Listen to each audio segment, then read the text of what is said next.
안녕하십니까. 저는 회생의 신과 함께 제도전편 사회를 맡은 서울회생법원 권민재 판사입니다. 예, 큰 박수 한번 주십시오. 용길에게. 안녕하십니까. 저는 저 오늘 끝났는데요. 제 거를 보고 가셔야죠. 예, 벌써 실패할 기미가 보입니다. 예, 제 멘트가 안 끝났는데 막 치고 들어오시네요. 예, 제가 판사로서 재판을 오랫동안 많이 해봤습니다. 그런데 사회는 처음입니다. 그래서 제가 진행이 미숙하더라도 여러분들이 좀 많은 큰 힘 주십시오. 예, 미숙하더라도 예쁘게 봐줘 있어. 안녕하십니까. 저는 오늘 공동사회를 맡은 서울회생법원 민양희 관리위원입니다. 관리위원이 어떤 일을 하는지 궁금하신 분들이 있을 텐데요. 재판부를 도와 회생 기업을 감독하는 역할을 하고 있습니다. 예, 저희 프로그램에 참여해주신 많은 분들께 감사 인사를 드립니다. 여러분, 그런데 말입니다. 혹시 서울회생법원이라고 아십니까? 네, 서울회생법원은 2017년 3월에 개원한 우리나라 최초의 회생파산 전문법원이죠. 딩동댕 정답입니다. 서울회생법원이 다른 법원과 달리 도대체 무슨 일을 하는지 좀 더 자세히 설명해 주실까요? 쉽게 말씀드리면 열심히 일을 했지만 경제적으로 실패한 분들의 재기를 돕기 위해서 채무를 재조정하는 역할을 하는 법원입니다. 법인회생, 개인회생, 그리고 파산 면책 업무를 주로 하고 있습니다. 예, 아주 정형적인 모범 답안을 설명해 주셨습니다. 예. 그리고 회생 절차에 대해 더 알고 싶으신 분들은 서울법원 1층에 있는 뉴스타트 상담 센터를 방문하시면 무료로 상담받으실 수 있고요. 오늘 여기 보니까 캠코 담당자도 나왔습니다. 캠코 20점 다시면 뭐 재창업 지원센터 그런 것도 있으니까 캠코도 많은 방문 부탁드리겠습니다. 예, 이번 실패 박람회에서는요. 보시면 아시겠지만 여러 가지 주제를 가지고 다양한 행사가 열리고 있습니다. 오늘 저희는 서울회생법원의 설립 취지에 맞게 실패를 한 기업을 회생법원을 통하여 다시 일으켜 세운 두 분과 개인의 경제적 실패의 재기를 도와주는 한 분, 총 몇 명이죠? 예, 세 분의 회생의 신을 만나보려고 합니다. 그럼 먼저 첫 번째 회생의 신을 만나볼까요? 첫 번째 회생의 신 송기봉 대표님입니다. 송기봉 대표님을 자리로 모시도록 하겠습니다. 송기봉 대표님은 여러분들이 잘 아시는 롯데월드타워와 여의도 IFC몰 등의 설계를 담당한 35년 장수기업 범건축 종합건축사무소의 회생 절차 관리이셨습니다. 안녕하세요, 대표님. 인사 말씀 간단히 해주시겠어요? 네,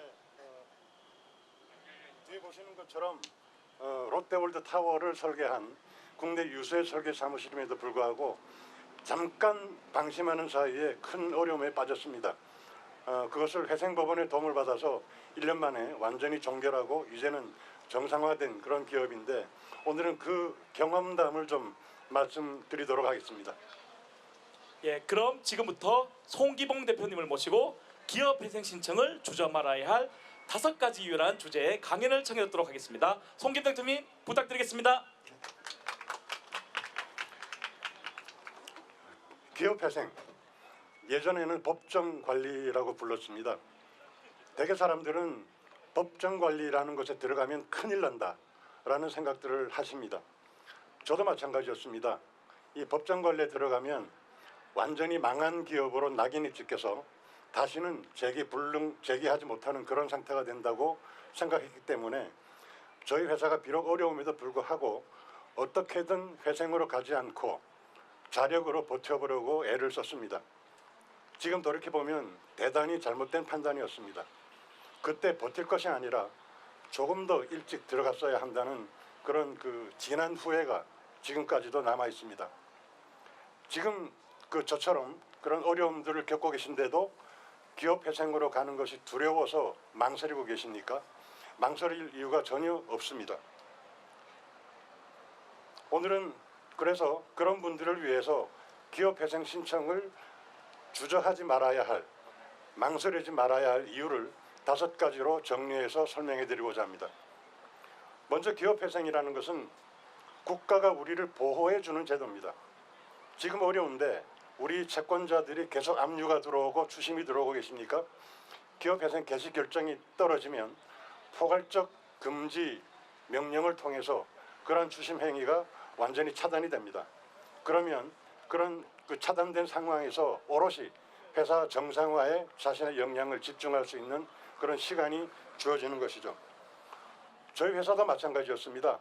저희가 가지고 있는 은행 통장들 다 압류가 됐고 우리가 받을 돈이 있는 우리 거래처에까지도 다 압류가 들어가서 완전히 마비될 지경에 이르렀는데 마침 법원에서 회생 개시 결정을 내려주셨습니다.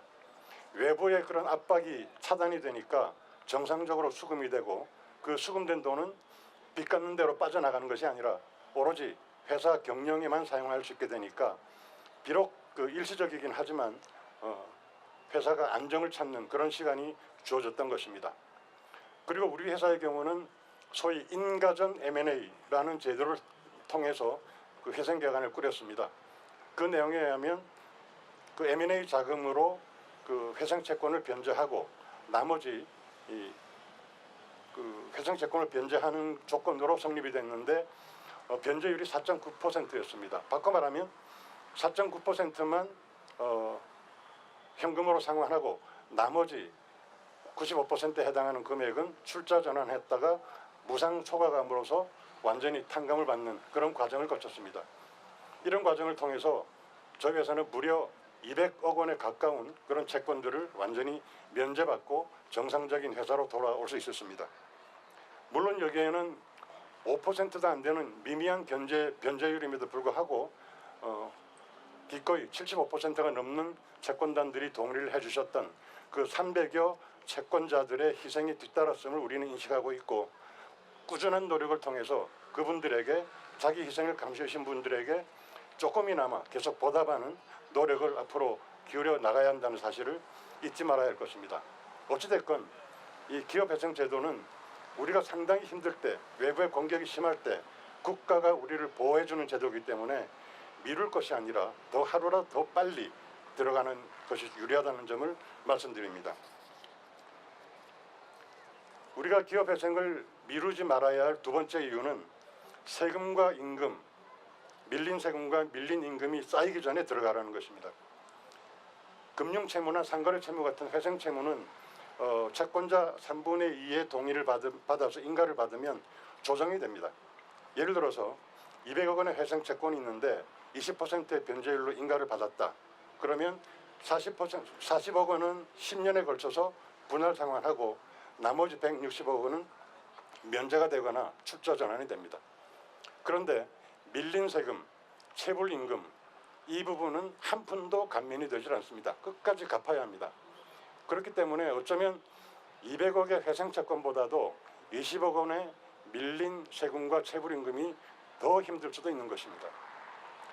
그런데 당장은 채권자들 압박이 거세고 압류가 막 들어오니까 우선 월급은 좀 미루고 발등에 불 좀 꺼보자라고 하면서 그런 쪽으로 자꾸 돈을 쓰기 시작하면 순식간에 밀린 세금과 체불임금이 늘어나서 회사가 감당할 수 없는 선까지 갈 수도 있는 것입니다. 그렇게 되기 전에 들어가셔야 하는 것입니다. 우리 회사도 이 부분이 가장 어려운 고비였습니다. 당장 급한 불만 끄자고 하다 보니 어느새 밀린 세금과 임금이 50억을 넘어섰습니다. 우리 자력으로는 도저히 해결할 수 없는 수준까지 커진 것이죠. 이렇게 되면은 회생계획안도 만들어지지 않고 어쩌면 회생이 아니라 청산으로 갈 수밖에 없는 그런 기로에 섰을 수밖에 없습니다.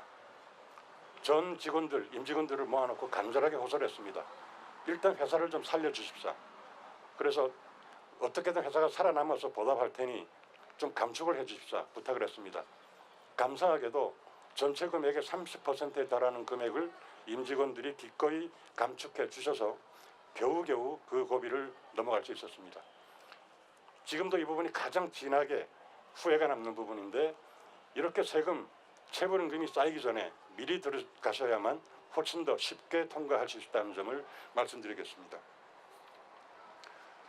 우리가 회생 신청을 미루지 말아야 할 세 번째 이유는 회사의 동력이 그나마 남아 있어야 한다는 것입니다. 그게 다 꺼져버리면 신청을 해도 소용이 없습니다.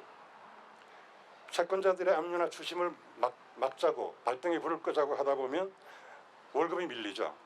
그럼 월급 못 받은 직원들은 썰물처럼 빠져나갑니다.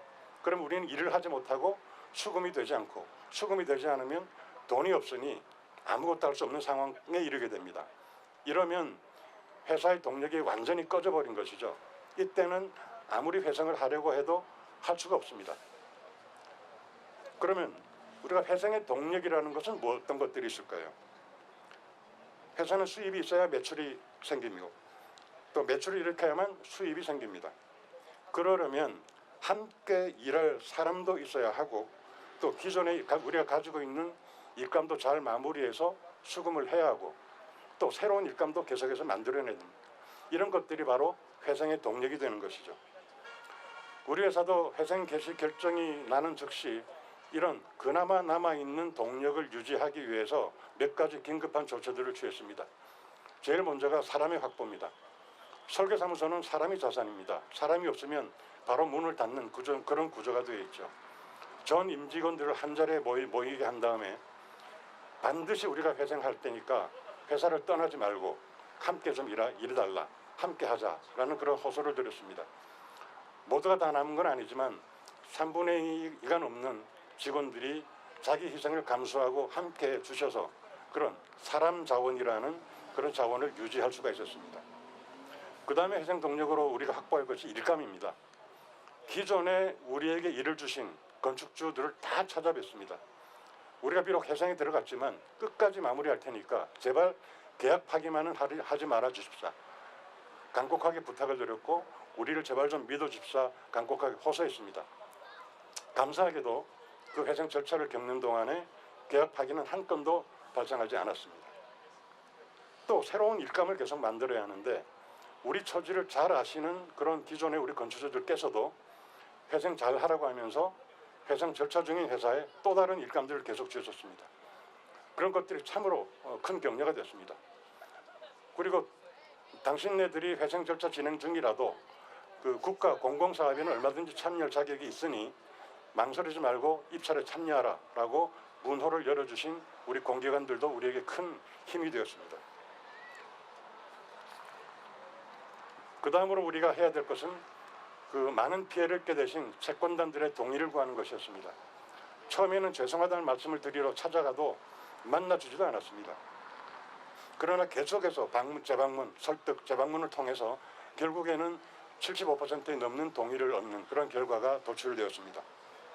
이런 과정을 거치면서 약 5개월이 경과했을 때 그 회생법원의 판사님께서 직접 우리 회사를 방문해서 내부를 둘러보는 그런 일이 있었습니다. 그리고 나서 저에게 말씀하셨던 소감이 아직도 귀에 선하게 남아 있습니다.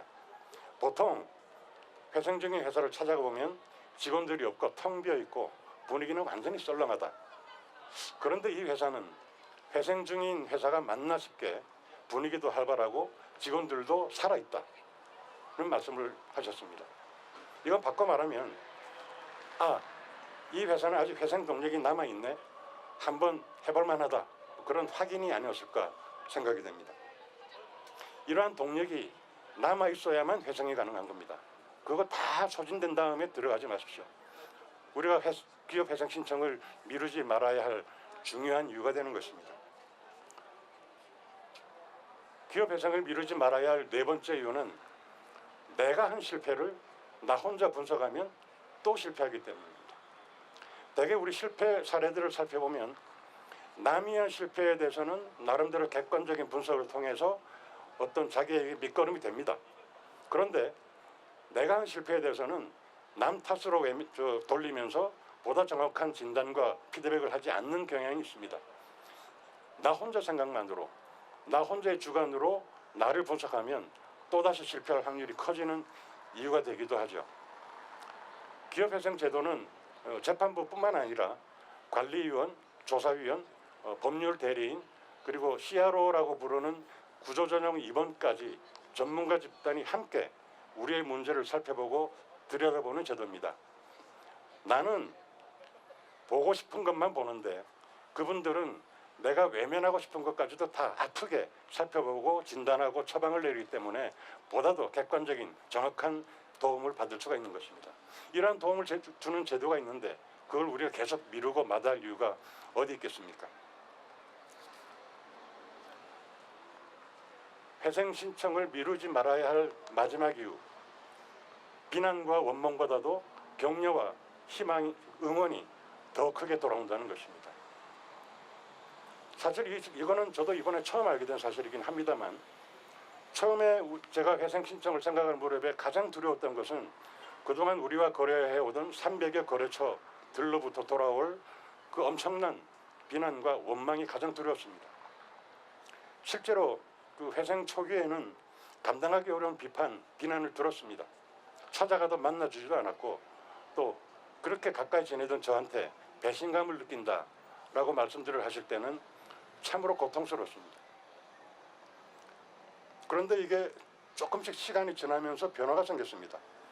어느 순간부터는 그런 비난보다는 회생 잘하라는 격려가 조금씩 더 많아졌습니다. 그리고 결과적으로는 잘 종결하라는 응원이 되어서 돌아왔습니다.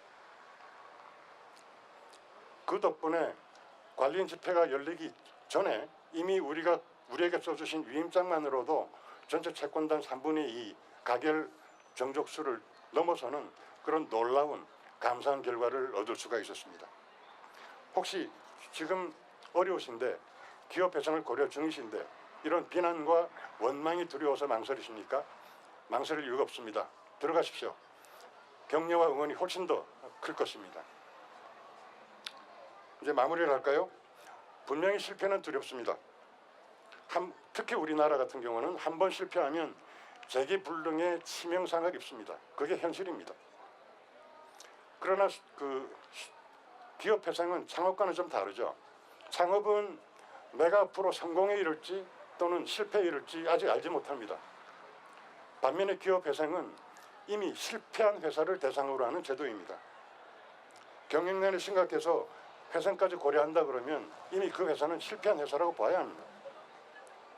그 실패를 받아들이지 않고 계속 버티려 한다면 그 실패가 더 깊어지기만 할 뿐이지 다른 대책이 생길 수가 없는 것입니다. 그 실패를 깨끗하게 인정하고 다시 일어설 준비를 하는 것이 더 바람직하며, 그렇게 마음 먹는다면 반드시 재기의 기회는 돌아오게 되어 있습니다. 다시 일어설 수 있도록 지원을 해주고 그 회사가 진 무거운 짐을 덜어주는 것이 기업 회생 제도인 것입니다. 흔히들 실패를 두려워하지 말라고들 합니다. 오늘도 아마 그런 말씀들 많이 드렸을 겁니다. 저는 거기에 반대합니다. 저는 실패가 두렵습니다. 어떻게 실패가 두렵지 않을 수가 있겠습니까?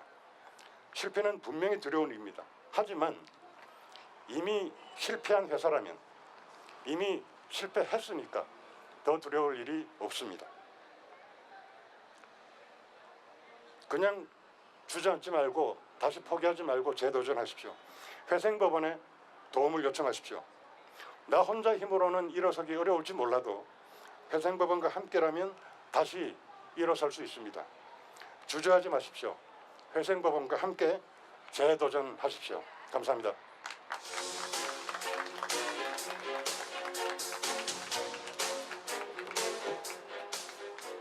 예, 송기봉 대표님의 훌륭한 강연 잘 들었습니다. 멋진 강연을 주신 송기봉 대표님께 다시 한번 큰 박수 부탁드리겠습니다. 예. 송기봉 대표님께서 본인의 경험에서 우러난 아주 의미 있는 강연을 해주셨는데요. 경영난이 더 심각해지기 전에 하루라도 빨리 회생 제도를 고려해보라는 조언이 무척 공감이 됩니다. 예, 그럼 다음 주인공을 만나볼 차례인데요. 다음 주인공을 만나보기 전에 잠시 안내 말씀드리겠습니다. 제가 행사 진행하면서 여기 대기하고 있는데 많은 분들이 회생이나 파산에 대해서 궁금해하시는 것 같더라고요. 회생 파산에 대해서 드릴 말씀은 여기서 1시간 이상 할 수 있습니다. 혹시 궁금하신 분은 서울회생법원 1층에 있는 뉴스타트 상담센터를 방문하셔서 상담을 받으시면 되겠습니다. 예, 제가 자세한 말씀 못 드린 점 다시 한번 사과드립니다. 그럼 두 번째 회생의 신을 만나볼까요? 두 번째 회생의 신은 신용균 변호사님입니다. 신용균 변호사님을 자리로 모시도록 하겠습니다. 네, 신용균 변호사님은 1998년 사법시험에 합격하고 연수원에 수료한 후 KT 공정경쟁심의센터 센터장을 역임하셨습니다. 지금은 서울회생법원에서 전임회생위원으로 1년에 1000여 건의 개인회생 사건을 처리하고 계십니다. 안녕하세요. 네, 안녕하세요. 신용균 변호사입니다. 네. 그 회생위원이 뭔지 잘 모르시는 분이 있을 것 같아서 잠시 설명을 드리면, 회생위원은 개인회생을 신청하신 채무자분들의 재산과 소득을 조사하고요. 그 변제 계획안이 적정하게 작성될 수 있도록 도움을 드리고 인가 결정을 받은 후에는 변제 계획이 원활하게 수행되도록 관리하는 역할을 합니다. 이제 한마디로 쉽게 설명을 드리면 제 바람이기도 한데 개인회생 절차 전 과정에서 채권자와 채무자 모두에게 도움을 주는 일을 하는 사람이다. 이렇게 생각해 주시면 고맙겠습니다. 네, 변호사님, 네. 이 사진의 의미 좀 설명해 주시겠어요? 아, 예. 이제 안 물어보셨으면 서운할 뻔했는데요. 예. 그 여러분 힐링이라는 단어 아시죠? 지친 몸과 마음의 치유와 회복이라고 합니다. 그 유명한 휴양지 하와이에서도 최고로 유명한 힐링 드라이브 코스, 이쪽에 좀 안 보여서 아쉽기는 한데요. 하나로드라고 하는 도로인데 별칭이 천국으로 가는 길, 여기만 갔다 오면 다 힐링이 된다고 합니다. 근데 이제 이 배경 사진이 그 메인은 아니고요. 이 배경 사진 앞에 있는 이 사자성어가 오늘 주제어입니다. 그래서 명품 그림은 명품 액자에 담아야 되듯이 이 사자성어에 맞는 클래스에 맞는 배경 사진을 고른 것입니다. 그럼 신용균 변호사님을 모시고 회생의 신과 함께 신출귀몰하자라는 주제의 강연을 청해 듣도록 하겠습니다. 예, 여러분 반갑습니다. 제가 한 가지 퀴즈를 내보겠습니다. 이 명언을 누가 했는지 맞춰주시면 됩니다. 나는 좌절하지 않는다. 모든 실패한 도전은 성공으로 가는 밑거름이 되기 때문이다. 한 가지 더 있습니다. 우리의 가장 큰 약점은 포기하는 것이다. 성공을 위한 가장 확실한 방법은 한 번 더 도전하는 것이다. 예, 다 알고 말씀 안 해주시는 거죠? 예, 아시다시피 토머스 에디슨이 한 말입니다. 우리는 에디슨을 발명왕이다 이렇게 부르는데요. 발명왕 이전에 에디슨은 실패왕, 도전왕이었습니다. 지금 과도한 채무로 고통을 받고 있는 채무자분들도 에디슨처럼 재기와 성공의 꿈을 이루신 후에 지금 현재 힘든 이 시기는 도전의 과정이었을 뿐이다 라고 흐뭇하게 회고하실 날이 꼭 올 것이라고 믿습니다. 재기, 성공, 말로 하기는 쉽습니다. 그러나 현실에서는 어렵습니다. 특히나 과도한 채무의 수렁에 빠져 있는 분들이라면 더 어렵습니다. 채무의 수렁에 빠진 분들이 재기와 성공의 꿈을 이루기 위해서는 먼저 채무의 굴레를 벗고 새로운 출발할 수 있는 기회와 방법을 찾아야 됩니다. 그렇다면 채무의 굴레를 벗고 재기와 성공을 할 수 있는 방법이 있을까요? 네, 있습니다. 그 방법은 바로 신출귀몰을 알면 됩니다. 신출귀몰의 원래 뜻은 귀신처럼 나타났다 사라진다 라는 뜻으로 몸이 자유자재로 빠른 사람을 비유하는 말입니다. 그러나 제가 말씀드리고자 하는 신출귀몰은 몸이 빠른 사람을 말하는 것이 아니라 채무 돌려막기를 끝내고 새로 출발한다는 뜻의 신출귀몰입니다. 잘 보이실지 모르겠는데요. 새로울 신, 출발하다 또는 태어나다의 출, 돌려막다의 귀, 끝내다 몰의 신출귀몰입니다. 돌아갈 귀자를 돌려막기로 비유한 것입니다. 채무 돌려막기를 끝내는 것이 채무의 굴레를 벗고 새로 출발하는 길입니다.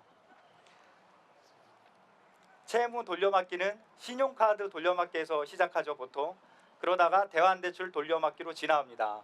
별로 좋지 않은 진화 표현입니다. 처음에는 신용카드 여러 장을 만들어서 돌려막기를 시작하시죠. 그러다 추가로 신용카드를 더 만들 수 없으면 이 금융기관을 찾아서 요즘 TV에 많이 광고하죠. 공공저축은행 이런 데 같은 데서 대환대출을 받아 돌려막기를 합니다. 그러나 그것으로 끝나지 않죠. 결제일은 빛의 속도로 돌아옵니다. 그래서 결국에는 이제는 3금융기관까지 찾아갑니다. 또 돌려막기를 합니다. 그러다 보면 이자는 눈덩이처럼 불어나고 결국 더 깊은 채무의 수렁에 빠져들게 됩니다. 채무 돌려막기는 고달픔이 되고 종착지는 파산입니다. 한번 점화된 채무 돌려막기의 시한폭탄은 더 큰 폭탄으로 변해 언젠가는 반드시 터질 수밖에 없습니다. 돌려막기를 거듭할수록 이자율은 10%대, 20%대, 30%대로 불어나면서 원금과 이자는 눈덩이처럼 불어나게 되는 것입니다. 그렇다면 채무의 굴레를 벗고 새로 출발할 수 있는 신출귀몰의 방법은 무엇인가 궁금해하시죠? 네, 신출귀몰은 바로 서울회생법원의 개인회생 제도의 도움을 받는 것을 말합니다. 대부업체, 사채업자로부터 심한 빚독촉을 받고 탈출구 없는 돌려막기를 반복하시며 더 깊은 수렁 속에 빠져들고 있으면서도 신청 방법을 몰라서 또는 회생법원의 문을 두드릴 용기가 없어서 개인회생 제도의 도움을 받지 못한 분이 계실 수 있습니다. 개인회생을 알고 나면 신용카드 돌려막기를 하기 위해 또 다른 신용카드를 만들거나 대한대출 돌려막기를 하기 위해 2금융기관, 3금융기관을 찾아서 대출을 구걸하실 필요가 없습니다. 더 이상 열리지 않는 대출기관의 문을 두드리실 것이 아니라 서울회생법원에 희망의 문을 열고 들어오시면 신출귀몰의 기회를 잡으실 수 있습니다. 그럼 이제부터 개인회생 제도가 무엇인지 제가 쉽게 설명을 드리겠습니다. 개인회생 제도란 성실하지만 불운한 채무자를 구제하는 제도로서 서울회생법원에 신청할 수 있습니다. 지방에 계신 분들은 각급 지방법원에 신청하실 수 있습니다. 그럼 첫 번째로 누가 언제 개인회생을 신청할 수 있는가, 이 점에 대해서 말씀드리겠습니다. 채무자 회생법에는 파산의 원인 사실이 있거나 파산할 위험이 있는 분이 개인회생을 신청할 수 있다, 이렇게 규정되어 있고요. 파산의 원인 사실이란 지급불능을 말합니다. 지급불능이란 변제 능력이 부족한 채무자가 즉시 변제해야 할 채무를 일반적 계속적으로 변제할 수 없는 상태를 말한다, 이렇게 하는데요. 용어가 말이 어렵죠? 쉽게 말씀드리면 내가 가진 재산보다 빚이 더 많은 채무자가 현재의 재산과 소득, 미래의 예상 소득까지 총동원하더라도 빚을 갚기 어려운 상태를 말합니다. 채무가 어느 정도 있더라도 재산이 많다면 개인회생 제도는 신청할 수 없는 겁니다. 이 말을 들으시고 약간 서운하신 분이 있나요? 행복한 고민이니까 서운해하실 필요 없죠. 결제일마다 추가 대출을 받아 돌려막기를 막고 있지만 채무 원금과 이자는 전혀 줄어들지 않고 돌려막기의 악순환을 반복하고 계신 채무자분들은 서울회생법원의 개인회생 제도의 도움을 받으셔야 합니다. 채무 돌려막기는 우리 몸에 생기는 원치 않는 종양과 같습니다. 우리 몸에 생긴 종양을 발견했다면 하루라도 빨리 병원에 가서 치료를 받는 것이 중요하듯이 내가 채무 돌려막기 수렁에 빠져 있다는 것을 깨달았다면 얼마나 더 이 수렁에서 버틸 수 있을까, 이거를 고민하지 마시고 하루라도 빨리 서울회생법원을 찾아야 합니다. 채무 돌려막기 수렁에서 오래 버텼다, 이러한 행동은 끈기 있다 또는 자존심을 지켰다 라고 칭찬받는 행동이 아닙니다. 오히려 종양의 크기를 키우고 종양의 악성을 강화시켜 적절한 치료 시기를 놓쳐서 난치병으로 가게 하는 무모한 인내심입니다. 믿기 힘든 일이 현실에서 발생했을 때 요즘 유행하는 표현으로 이게 실화이나 이게 실화인가 이렇게 말씀하시죠. 제가 믿기 힘든 실제 사례를 한번 말씀드려 보겠습니다. 20대 후반의 여성분인데요. 약 6, 7년 전에 사회 초년생일 때 이 정도면 갚을 수 있겠지 하고 과소비를 했습니다. 과소비를 하고 결제 대금을 마련하지 못해 돌려막기 길에 들어섰습니다. 돌려막기로 불어난 채무를 다시 돌려막기로 막았습니다. 6, 7년을 지나다 보니 이분의 채무는 무려 4억 5천만 원까지 늘어났습니다. 그 과정에서 대출기관에서는 더 이상 대출이 되지 않아서 가족들에게 2억 5천만 원을 빌려서 또 돌려막기를 했습니다. 이분은 사업을 하다 실패하신 것도 아니고 주식 투자나 비트코인 투자로 실패하신 것도 아니었습니다. 평범한 직장이었습니다. 개인회생 제도에 도움을 받는 시기가 너무 늦어서 본인뿐만 아니라 가족에게도 피해를 준 사례입니다. 이처럼 채무의 수렁에 빠진 분들은 혼자 힘으로 벗어나지 못하는 경우가 많습니다. 가족에게도 숨기고 가족에게 심지어 거짓말을 하고 돈을 빌려가 피해를 주기도 합니다. 혹시나 가족이나 지인분 중에 채무의 수렁에 빠진 분들이 계시다 하면 그분에게 희망과 용기를 주어서 서울회생법원의 개인회생 제도를 이용할 수 있도록 인도해 주십시오. 두 번째, 개인회생을 신청하기 위해서는 무엇을 준비해야 할까요? 과도한 채무로 고통을 받고 있는 채무자분들이 있다면 계속적이고 일정한 소득만 있으면 아무런 준비 없이 누구나 신청할 수 있습니다. 직장 생활을 하시는 분, 자영업을 하시는 분, 아르바이트를 하시는 분, 일용 노동자, 농업, 어업에 종사하시는 분, 심지어 은퇴 후에 재취업하지 않고 연금으로 생활하시는 분도 모두 신청할 수 있습니다. 특별히 준비할 것이 없습니다. 개인회생은 정규직인지 죄송합니다. 비정규직인지 그리고 소득이 높은지 낮은지 나이가 많은지 적은지 전혀 차별하지 않고 특별한 직업적 자격과 제한을 두지 않습니다. 개인회생을 신청하기 전에 사전에 채권자들로부터 동의를 받아야 하는 것도 아닙니다. 서울회생법원에 희망의 문을 두드릴 용기만 있으시면 됩니다. 다만 채무자분이 개인회생을 신청할 때는 본인의 재산과 소득에 대해서는 거짓이 있어서는 안 됩니다. 따라서 성실한 자세와 정직한 마음을 준비하셔서 신청하시면 됩니다. 개인회생을 신청하면 무슨 불이익을 입을까 봐 걱정하시는 분이 있습니다.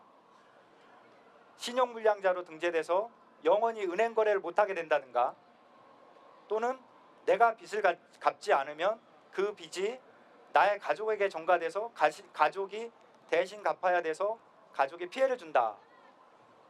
또 옛날 표현으로 호적에 빨간 줄 가는 거 아니냐, 심지어 이런 질문을 하시는 분도 있습니다. 전혀 아닙니다. 개인회생을 신청했을 때 법률상 불이익은 전혀 없습니다. 오히려 채권자들의 빚 독촉을 금지하고 채무자 재산에 대한 가압류, 가처분, 경매 신청을 금지하는 금지 명령을 함께 신청할 수 있고요.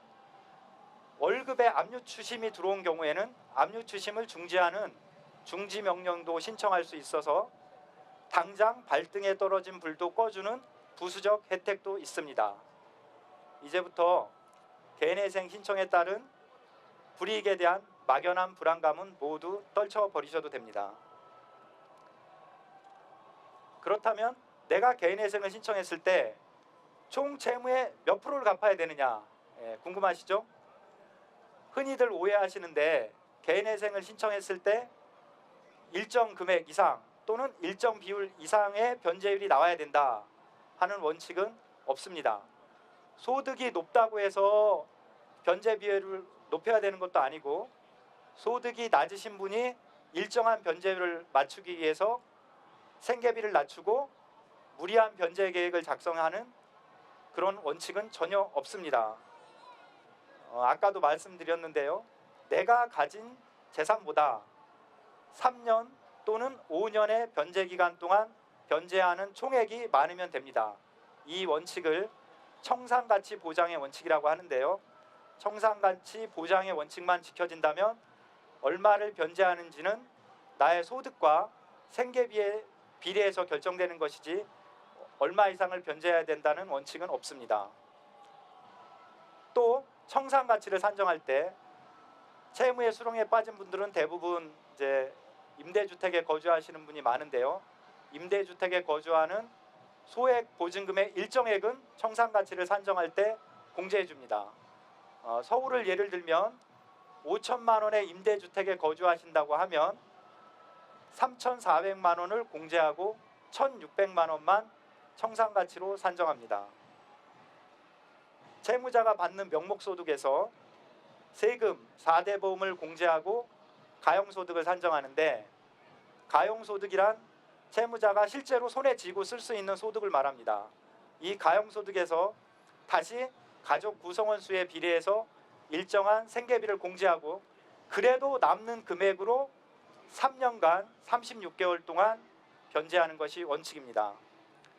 기본 생계비로 1인 가구일 때는 100만 원, 2인 가구일 때는 170만 원, 3인 가구일 때는 220만 원, 4인 가구일 때는 270만 원의 기본 생계비를 인정받을 수 있고요.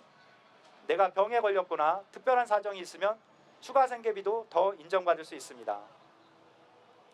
실제 사례를 들어 설명을 드리면, 40대 후반의 남자 직장인이신데 이분은 총 채무액이 1억 1천만 원이었습니다. 재산은 소액 임차 보증금 5천만 원이 전부였는데요. 이분의 청산 가치는 1,600만 원이 됩니다. 이분은 소득에서 세금, 4대 보험료를 공제한 가용소득이 450만 원이고 복이 많으셔서 5자녀를 두셨습니다. 그래서 이분은 본인과 5자녀를 포함한 6인 가족 기본 생계비로 390만 원을 사용하시고 60만 원씩 3년간 변제하는 것으로 신청하여 총 채무 1억 1천만 원 중에서 2,160만 원을 변제하시고 변제율은 20% 정도가 되었습니다. 다만 위와 같은 변제율이 도출되는 과정에서 채무자가 재산과 소득을 정직하고 투명하게 밝혔다는 점은 전제되어 있습니다. 이제 마무리 말씀을 드리겠습니다. 지금까지 제가 드린 말씀을 다 모두 기억하실 수는 없을 겁니다. 그러나 이것만 기억하시면 됩니다. 과도한 채무로 고통을 받고 있는 채무자분들이 있다면 이제 용기를 내어 서울회생법원에 희망의 문을 열고 들어오십시오. 채무 돌려막기는 종양과 같아서 시간을 질체할수록 상태는 더 악화되므로 개인위생 제도의 도움을 받는 시점은 빠르면 빠를수록 좋습니다. 회생의 신과 함께 채무의 굴레를 벗고 새롭게 출발하여 재기와 성공의 꿈을 이루시기 바랍니다. 지금까지 채무자분의 재기를 돕는 서울회생법원 회생위원 신용균 변호사였습니다. 감사합니다.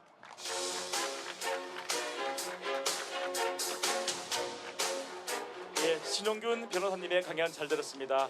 변호사님의 강연에 하늘도 감복했는지 비도 그치고요. 지금 뒤에는 축제 분위기입니다. 꽹과리 울리고 앞에 사이렌 울리고, 예, 정말 회생의 신이라 불릴 만큼 신초를 규명하는 강연 정말 잘 들었습니다. 멋진 강연해 주신 신용균 변호사님께 다시 한번 큰 박수 부탁드리겠습니다. 네, 여러 가지 이유로 작은 빚을 졌는데 어느 날 보니까 눈덩이처럼 불어나 버린 빚 때문에 어려움을 겪으신 분들이 굉장히 많으실 텐데요. 성실하고 정직한 사람이라면 누구라도 개인회생 제도의 도움을 통해서 한계 상황에서 벗어날 수 있는 기회를 가질 수 있다고 합니다. 여러분들 용기를 내어서 개인회생 제도의 도움을 받아보시기 바랍니다. 예, 이제 마지막 주인공을 만나볼 차례인데요. 마지막이니까 조금 아쉬운 마음도 드는 것 같습니다. 아이고, 이제 뭐 실패, 저게 무너진 거 실패 아닙니다. 다시 하는 겁니다. 잘 보시기 바랍니다. 예. 자, 이제 스타는 마지막에 나타나는데요. 스타가 오니까 뒤에 함성도 커지는 것 같습니다. 그래도 그냥 하죠. 시끄러워도 마이크 상태 좋으니까요. 자, 마지막 회생의 신 스타는 마지막에 나타난다. 장인형 대표님이십니다. 장인형 대표님을 큰 박수로 맞아주시기 바랍니다. 네, 장인영 대표님은 TM출판의 대표이사이자 작년에 채권자 대표로 국내 최대 서적 도매상인 송인서적의 회생 절차 관리인을 맡으셨던 분입니다. 관리인으로서 송인서적의 기업 정상화에 굉장히 큰 기여를 하셨습니다. 안녕하세요. 네, 안녕하세요. 네, 반갑습니다, 여러분. 네, 인사 말씀 한마디 해주시겠어요? 네. 저는 그 출판사를 운영하고 있고요. 그 도매상 부도로 그 채권단을 구성해서 도매상의 재기를 경험했던 사람입니다. 그 관련된 이야기를 좀 나누도록 하겠습니다. 대표님, 네. 이 뒤에 사진은 뭔가요? 사진에 대해서 간단히 설명해 주실까요? 이 뭐 여러분 이게 그 아마존닷컴에서 그 프로모션용으로 썼던 사진인데요. 한 사람이 책을 읽고 있고 그 뒤쪽에 그 수많은 역사 속의 인물들이 이 사람 뒤에 있습니다. 그래서 여러분들 뭐 책을 통해서 그 좋은 기회와 도전의 정신을 북돋을 수 있지 않을까라는 취지에서 갖고 왔습니다. 예, 그럼 장인영 대표님을 모시고 실패는 일상이다, 재기는 도전이다라는 주제의 강연을 진행하도록 하겠습니다. 네, 그 제가 말씀드리고 싶은 거는 실패는 일상이고 재기는 도전이다라는 이야기인데요. 여러분들 혹시 동의하세요? 실패가 일상이다라는 것에 동의하시는지 모르겠어요. 우리는 과연 일상을 살면서 과연 얼마나 성공적으로 살고 있는지 또는 얼마나 실패를 경험하면서 살고 있는지 잘 인식을 못 하는데요.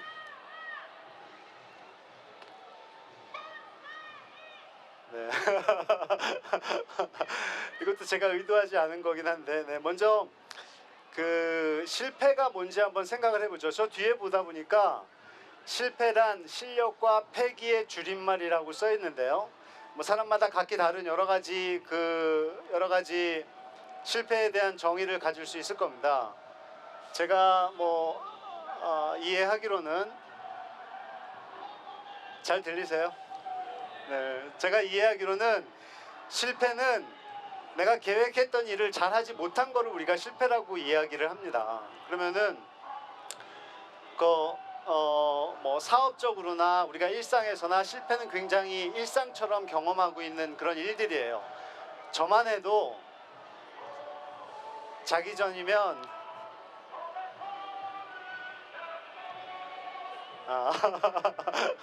저만 해도 자기 전에는 항상 다음날 해야 할 일들을 이렇게 목록을 만들어서 스마트폰에다가 적어놔요. 근데 그 다음날 이제 하루를 보내고 일을 하나하나 해나갔을 때마다 이렇게 지워나가는데 사실 절반 이상을 다 못한 상태거든요. 그렇다면은 제 일상의 절반은 실패한 거잖아요. 제가 계획했던 것을 제대로 이해하지 못했으니까 제 삶의 절반은 실패한 거라고 저는 생각할 수 있어요. 네. 그러면 사업적인 이야기를 좀 한번 해볼게요. 개인의 일상을 떠나서. 괜찮을까요? 네. 사업적인 이야기를 잠깐 좀 할게요. 여러분들 우리가 이제 사업자라고 하면은 법인 사업자와 개인 사업자로 나눠지는데요. 1년에 평균 몇 개의 사업자가 폐업을 할까요? 혹시 아시는 분 계세요? 짐작이라도 가세요? 1년에 평균 몇 개의 사업자가 폐업을 하는지 짐작하시는 분 있으세요? 물론 이제 경기 상황에 따라 조금씩 차이가 있긴 하지만 약 90만 개의 사업자가 폐업을 한답니다. 1년에. 이거를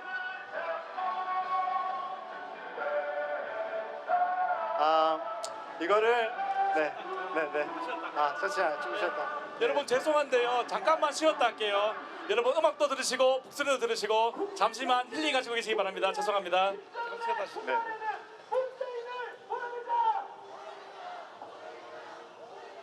대한민국은 선한 용사들을 잊지 않았다. 사과 한마디 없는 총전투가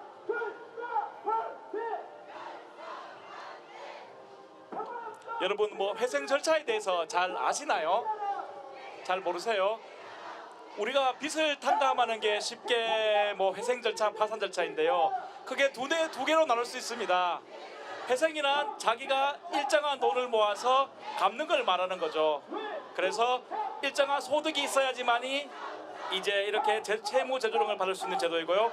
파산이란 말 그대로 쉽게 빚잔치하고 채무를 면책받는 겁니다. 그래서 두 절차가 다르긴 합니다. 크게 다르고, 그리고 또 기업회생이랑 기업과 개인별로도 준별이 됩니다. 기업은 이제 기업 자체의 채무를 면책받는 기업회생이 있고 기업 파산이 있고, 개인은 개인의 채무를 면책받는 개인 예증이 있고 개인 파산에 있습니다. 예. 그런 제도에 대해서는 궁금하실 텐데요. 우리 서울회생법원 홈페이지에 보시면 안내가 되어 있기도 하고 또 다른 면으로는 아까 또 말씀드렸는데 서울회생법원 1층 뉴스타트 상담센터에 오시면 또 이제 그 상담을 받을 수 있습니다. 그리고 또 캠코 여직원분 나와 계신데요. 캠코 20층에 기업구조 혁신센터에 가시면 다양한 상담이나 뭐 채무제도에 대한 안내도 받을 수 있습니다. 예, 우리 이번 강연 실패 아닙니다. 도전입니다, 여러분. 큰 박수 주시고 시위대 지나가면 다시 시작하겠습니다, 여러분. 예.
예.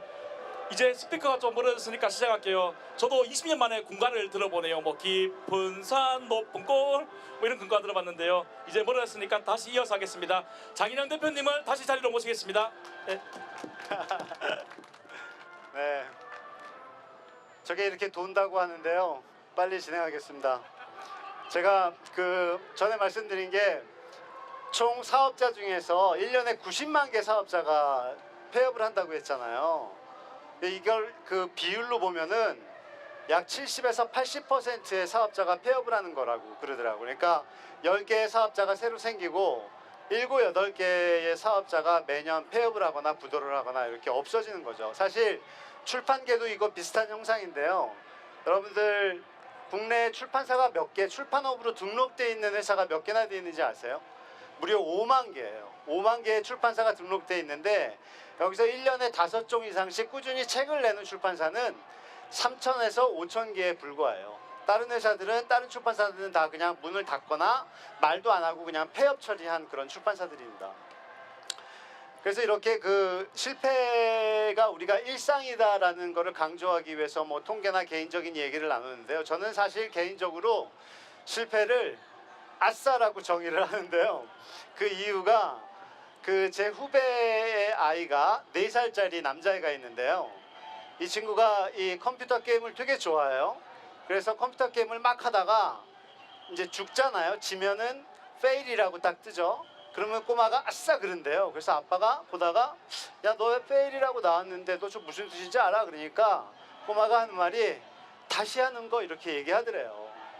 그러니까 이 꼬마 입장에서 페일은 다시 하는 거예요. 그러니까 여러분 우리는 실패라는 거를 너무 두렵게 생각하고 있고 앞서 이제 송 대표님께서 실패가 두려운 경험인 것만은 분명합니다. 하지만 우리가 일상에서 생각해 보면은 우리는 실패를 굉장히 많이 경험하고 있다라는 거를 인지하고 계시는 게 굉장히 중요합니다. 근데 뭐 실패를 아무리 그럴듯하게 포장을 해도 실패라는 건 사실은 좀 부정적이고 두려운 감정인 것만은 분명해요. 그럼 우리가 사업이나 일상생활에 있어서 특히 이제 오늘 사업에 대해서 이야기를 하는데 사업에 있어서 실패를 줄일 수 있는 방법이 뭔가, 실패를 극복할 수 있는 방법이 뭔가에 대해서 한번 생각해 보게 됐어요. 그게 저도 이제 출판업을 한 8년 정도 했는데 출판업을 하고 있는 동료들이 그런 얘기들을 해요. 그러니까 도매상이나 서점이랑 거래를 하다 보면 이 회사들이 부도나거나 폐업할까봐 걱정이 된다. 그렇지만 또 책을 안 줄 수는 없어요. 왜냐하면 출판사가 서점을 통해서 책을 팔기 때문에 서점에다 책을 공급하지 않으면은 독자들이 더 그 책을 접할 수 있는 기회가 줄어들기 때문이죠. 그래서 그 두려움과 실패에 대한 거를 인지를 하고 그거를 잘 현명하게 통제해 나가는 사람이 경영자로서 해야 될 일이다라는 이야기를 하는데요. 그래서 실패나 사업의 부도라는 거를 그 두려워하지 말고 과감하게 도전하라는 얘기를 합니다. 그게 올바른 사업가의 마인드라는 얘기를 하는 거죠. 근데 이 실패를 경험하기 이전에 실패를 미리 체험해 보는 거는 실패를 줄일 수 있는 또 다른 중요한 요소이기도 해요. 경영학에서는 이거를 프로토타이핑이라고 해요. 프로토타이핑이라는 말은 사전적으로는 시제품이에요. 시제품. 우리가 그 IT 기업들은 되게 이 어플리케이션이나 게임을 많이 만들잖아요. 근데 뭐 여러분들 쓰고 있는 핸드폰이 종류도 굉장히 많고 이게 뭐 OS도 다 다르고 하기 때문에 그거를 다 맞추려면 돈이 굉장히 많이 들어가요. 그래서 프로토타이핑을 하는 거죠. 시제품 어느 한 종류의 제품에 맞는 걸로 만들어서 그 사람들한테 사용하게끔 해보는 거예요. 그렇게 사용하게끔 해봐서 그 사람들의 의견을 들어서 내가 잘못된 거 개선할 것들을 수정해 나가는 거죠. 이런 프로토타이핑 기법은 꼭 IT 기업에만 제한되지 않아요. 뭐 떡볶이나 치킨집도 마찬가지로 해볼 수 있어요. 내가 집에서 떡볶이를 너무 잘 만들어서 떡볶이 장사를 해보고 싶어. 또는 집에서 치킨을 너무 잘 만들어서 치킨집을 해보고 싶어. 근데 치킨집을 하려면은 가게를 계약을 해야 되고 설비를 사야 되고 고용을 하고 이런 절차에 돈이 많이 들어가는 거잖아요. 그래서 프로토타이핑을 해보는 거예요. 집에서 떡볶이 내가 하루에 뭐 50인분을 팔겠다. 치킨 50인분을 팔겠다 하면은 50인분을 한번 만들어 보는 거예요. 그러려면 내가 1인분, 2인분 가족을 위해서 만들었던 거는 다른 설비들이 필요한 거고 또 맛도 달라질 거예요.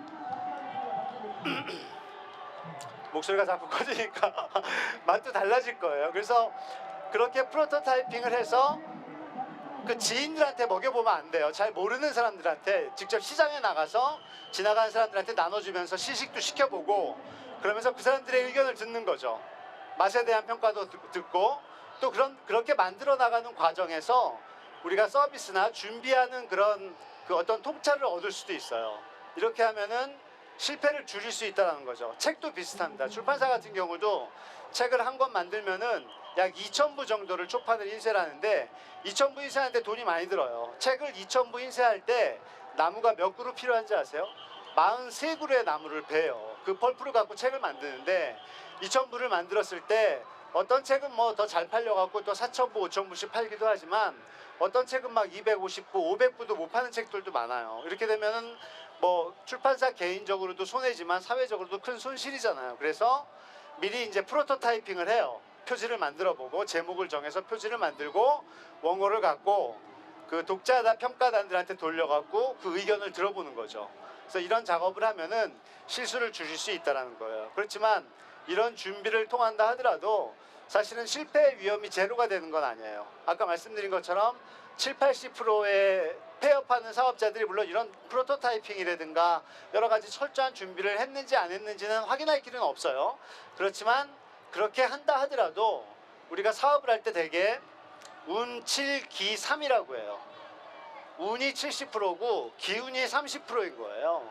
내가 아무리 잘 준비를 해도 사회적 여건이나 환경 때문에 기업의 지속 가능성에 큰 영향을 주는 경우가 굉장히 많거든요. 그래서 운이 나빠서 실패를 했을 때 그럴 때 우리가 어떻게 이 실패를 극복해 나가느냐라는 그 인식을 갖고 있어야 되는 거죠. 그래서 기업이 실패를 했을 때 사회적으로나 법적으로나 그거를 도와주는 기구들이 굉장히 많아요. 오늘은 그 법적 기구를 통한 회생에 대해서 잠깐 말씀을 드릴 건데요.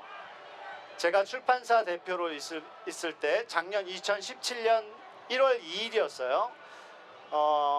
대개 이제 출판사들 모든 기업체가 다 그러죠. 연말이 되면은 한 해 실적을 정산해 보고 뭐 잘한 직원들한테 상여금도 주고 내년도 계획을 세우기도 하잖아요. 그래서 그런 과정을 거치고 나서 1월 2일 날이 월요일이었는데 출근을 했어요. 그래갖고 점심 식사를 하고 있던 중에 국내에서 두 번째로 큰 도매상이 부도가 났다라는 소식을 들은 거예요. 그러니까 그 도매상과 출판사의 관계에 대해서 제가 좀 잠깐 말씀드릴게요. 출판사가 책을 만들면은 그거를 각 서점들한테 이거를 책을 팔아요. 책을 파는데 여기 있는 교보 문고뿐만 아니라 저쪽에 영풍 문고 있죠. 또 각 그 지하철역 주변에 굉장히 큰 반디앤 루니스라는 오프라인 서점이 있는데 교보, 영풍, 반디앤 루니스 같은 대형 서점들이나 온라인 서점들도 있어요. 예스24, 알라딘, 인터파크 이런 데랑은 출판사가 직접 책을 줘요. 근데 중간에 뭐 끼는 데가 없어요. 근데 전국의 서점이 영풍, 교보, 예스, 알라딘 말고도 약 2,000개가 넘어요. 여러분들 뭐 마트에 가면 마트에서도 책을 팔죠. 학교 앞에 문방구로 가도 문방구에서도 책을 팔아요. 그리고 요즘은 독립 서점들이 굉장히 많은데 이런 서점이 거의 1,700개 가까이 돼요. 그러다 보니까 이 서점들이랑 출판사들이 다 독자적으로 계약을 할 수가 없어요. 유지를 할 수가 없어서 중간에 도매상을 유지하는데요. 아, 이렇게 한 바퀴 돌았구나. 아닌가? 제가 빨리 끝내겠습니다. 그런데 이 도매상이 부도가 난 거예요. 출판사한테 줄 돈이 당시에 약 200억 원 정도 가량 됐어요. 그러다 보니까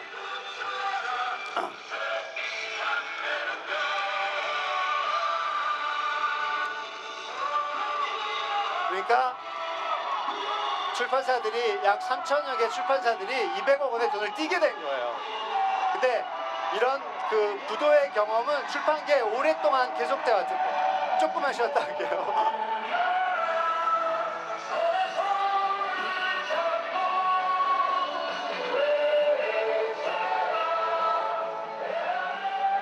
조금만 쉬었다가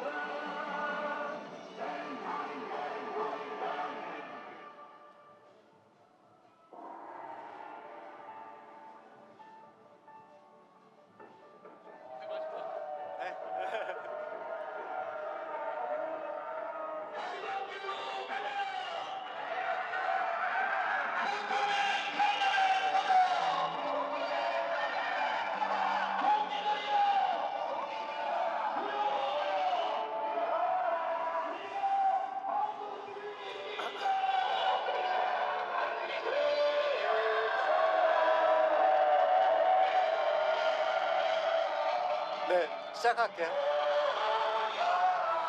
네,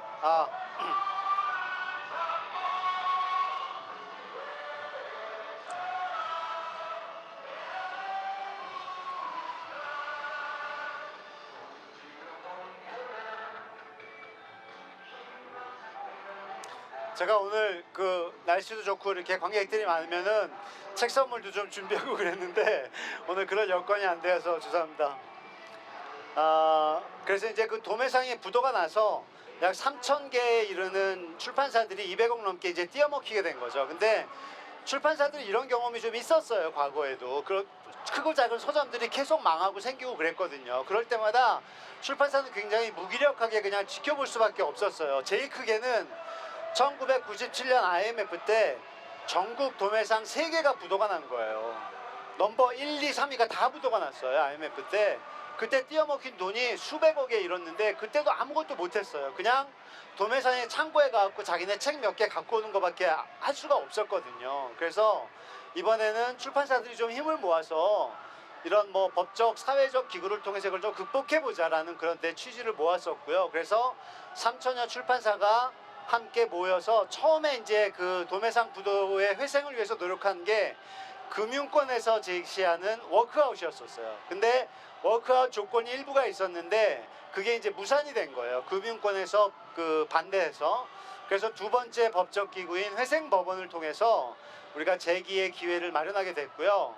회생법원의 도움으로 이 3,000개가 넘는 채권단들의 이해관계를 조정하는 게 이렇게 쉽지 않거든요. 거기다가 이런 출판사 채권단뿐 아니라 금융권도 있었고요. 그리고 아까 이제 송 대표님이 말씀하신 직원들도 채권자가 돼요. 밀린 임금이나 퇴직금이 있기 때문에 이 사람들이 서로 양보하고 서로 조정해 가면서 회생법원이 제시해준 합리적이고 객관적이고 공정한 기준에 따라서 서로 이해관계를 조정하면서 그러면서 우리가 송인서적이라는 회사를 그 인터파크에다가 매각하는 작업을 성공적으로 마무리하게 되었습니다. 그래서 제가 초기에 말씀드렸던 것처럼 실패는 우리 이미 일상생활에서 굉장히 많이 경험하는 것들이에요. 그래서 실패를 줄이기 위한 그런 노력도 중요하지만 이미 실패했다 하더라도 우리가 끝까지 포기하지 말자라는 말씀을 드리고 싶어요. 그래서 사회적, 법적 다양한 기구를 찾아가면서 그 실패의 손실을 극복하기 위한 그런 노력이 있다면 더 좋은 그런 사업체를 영위하고 더 좋은 계기가 될 수 있다라는 그런 생각을 드립니다. 오늘 뭐 시끄러운데 말씀 들어주셔서 감사하고요. 여기까지 마치겠습니다. 감사합니다.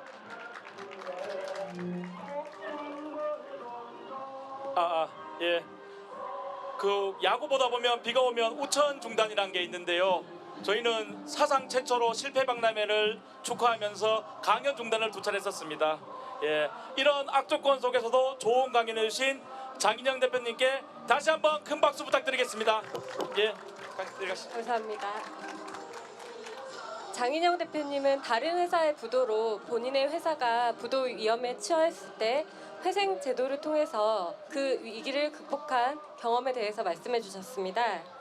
실패를 아싸라고 정의해서 더 이상 실패가 아니라 새로운 도전을 위한 그런 경험으로 다시 한번 긍정적으로 정의해보자는 생각이 정말 멋진 강연이었습니다.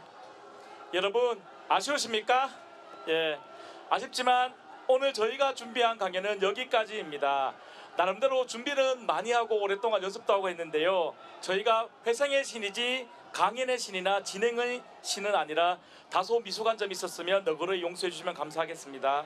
네, 저도 많이 아쉽습니다. 그 한 번 더 한다면 정말 잘할 수 있을 것 같은데요. 네. 미니님 내년 한번 더 하시죠. 이상으로 저희가 준비한 작은 콘서트를 마치고자 합니다. 오늘 세 분의 회생의 신을 만나보았는데요. 많은 분들이 오늘 강연을 통해서 회생 절차의 유용성에 대해서 알게 되고 경제적 어려움을 겪고 있는 분들이 있다면 회생 절차를 통해서 재도전의 기회를 가져보셨으면 하며 지금 마무리하겠습니다.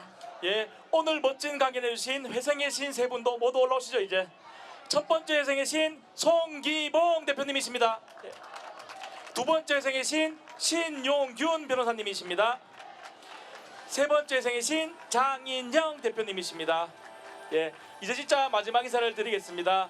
저는 서울회생법원의 권민재 판사이고요. 저는 서울회생법원의 민양희 관리위원이었습니다. 예, 여러분들 모두 안녕히 안녕히 가세요. 가세요.